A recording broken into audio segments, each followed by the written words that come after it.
Isang magandang araw mga kapamilya, kapuso at kapatid. May iba't ibang kwento ang ating buhay. May mga kwentong masaya, ngunit meron din namang malulungkot. Subalit sa kabila nito, ay patuloy nating hinaharap ang hamon ng ating buhay.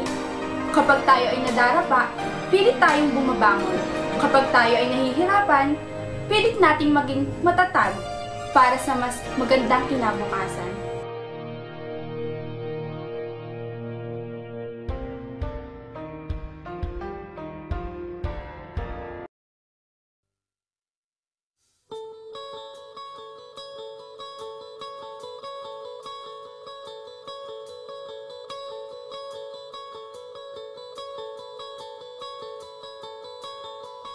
Nandito po tayo ngayon sa lugar kung saan nakatira si Mrs. Helendon para tunghayan ang buhay ng isang single parent. Tara na! Mrs. Helendon? Mrs. Helendon?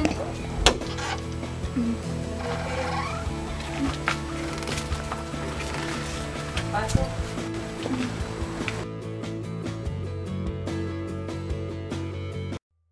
Mahirap na masarap. Nahirapan ako kasi siyempre nag-iisa akong nagpalaki, nagpaaral. Pero sa ngayon masarap dahil napagtapos ko sila ng kanilang pag-aaral at ngayon na maayos na rin ang kanilang pamilya. Kaya masaya na rin ako. Ang pinakang mabigat kong naranasan ay nung ako ay time na iniwan ng aking asawa, na buntis ako ng 3 buwan sa aking pangalawang anak. Nalampasan ko ang lahat ng mga pagsubok, problema sa pamamagitan ng aking lakas ng loob at tapang.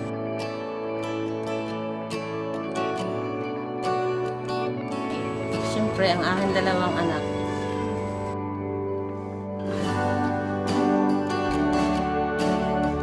Hindi. Ipinaglabang ko para ito sa kinabukasan ng aking 2 anak. Para pagtanda ko, may masasandigan naman ako. Hindi naman naging hadlang kay Aling Rose ang kanyang sitwasyon upang ipagpatuloy ang buhay. Naging lakas niya ang kanyang pamilya, ang kanyang apo at kanyang mga anak upang patuloy na harapin ang mga susunod na kabanata. Malaking bagay para sa kanya ang makitang masaya ang kanyang apo sa kabila ng pagiging isang single parent niya. Malayo man sa mga anak, mananatili rin siyang matatag. Batid niya ang lungkot na nararamdaman lalo na kapag nag-iisa. Tanging sandigan niya ang matibay na pananalig sa may kapal at pag-asang habang siya ay nabubuhay, mananatili siyang malakas sa pagharap sa mga hamon. Nakakatuwang isipin na sa kabila ng lahat ng pagsubok ay nananatiling matatag si Aling Rose. Ang tulad niya ay isang magandang ehemplo na dapat tularan. Nawala man ang taong dapat katuwang sa buhay, hindi ito hadlang upang maging matagumpay.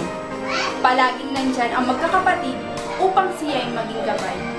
Maraming salamat po at naway maging isang huwaran ang tulad ni Aling Rose, na ang taong di lamang single parent, ngunit pati rin ang taong nawala ng pag-asa sa buhay.